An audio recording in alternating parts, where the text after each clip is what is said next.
చెరువులు పూడ్చి వేల కోట్ల దోపిడీ. బీఆర్ఎస్ హయాంలో హైదరాబాద్ కేంద్రంగా భారీ భూస్కాం. 10 ఏళ్లలో ఓఆర్ఆర్ లోపల 171 చెరువులు కబ్జా. 386 ఎకరాల చెరువు భూముల్లో లేఅవుట్లు వేసి 19,000 కోట్లు స్వాహా. నాడు చెరువులు చెట్లతో నిండిన ప్రాంతాల్లో ఇప్పుడు పెద్ద పెద్ద బిల్డింగ్లు. 100 ఏళ్ల కిందటి ప్రస్తుత శాటిలైట్ ఫోటోలలో స్పష్టంగా తేడాలు. టీజీఆర్ ఏసీ నివేదికతో భారీ భూదంద బట్టబయలు. కబ్జాల వెనుక పలువురు బీఆర్ఎస్ నేతలు ఆఫీసర్ల పాత్ర ఉన్నట్టు అనుమానాలు. ఒక చెరువు 2008లో రాష్ట్ర వ్యాప్తంగా, అప్పుడు తెలంగాణ ఏర్పడలేదు, ఉమ్మడి రాష్ట్ర వ్యాప్తంగా ఒక సర్వే జరిగింది. అది ఏంటంటే ప్రతి చెరువును సర్వే చేయాలి.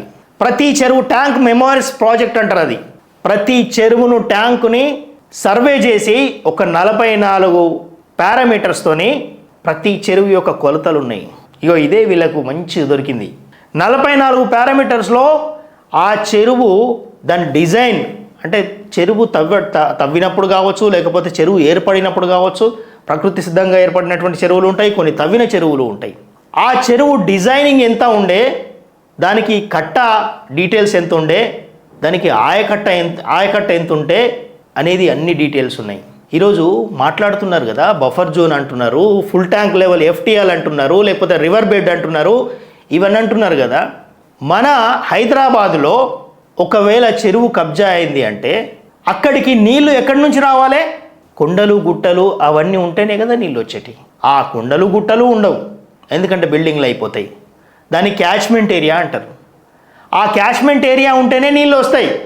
నీళ్ళు, ఆ క్యాచ్మెంట్ ఏరియా పడ్డ నీళ్ళన్నీ మనకి, ఇప్పుడు సపోజ్ ఎగ్జాంపుల్, మనకి విశ్వేశ్వరయ్య గారు మనకి వికారాబాదు ఆ ప్లేస్ నుంచి మొత్తము గ్రావిటీలో మనకు డిజైన్ చేయడం జరిగింది.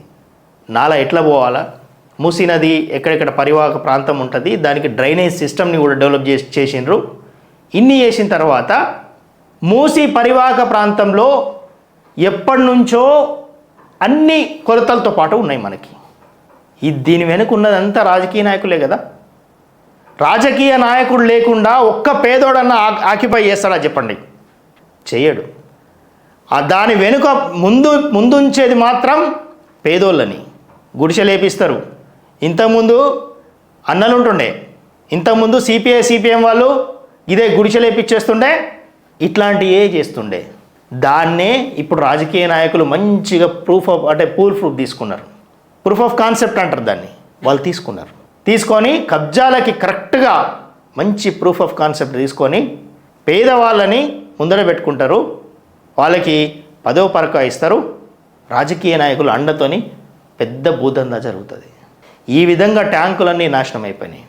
ఆంధ్రప్రదేశ్ రాష్ట్రం ఉన్నప్పుడు కనీసం తెలంగాణ వాళ్ళకి, తెలంగాణలో ఉన్నటువంటి రిసోర్సెస్ ఎలాంటి ఎక్స్ప్లాయిటేషన్ కాలే.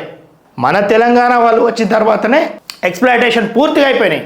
దొంగ చేతికి మన ఇంటోడే మన తిన్నింటి వాసాలు లెక్క పెట్టినట్టు అయిపోయింది. ఇది చెరువుల పరిస్థితి.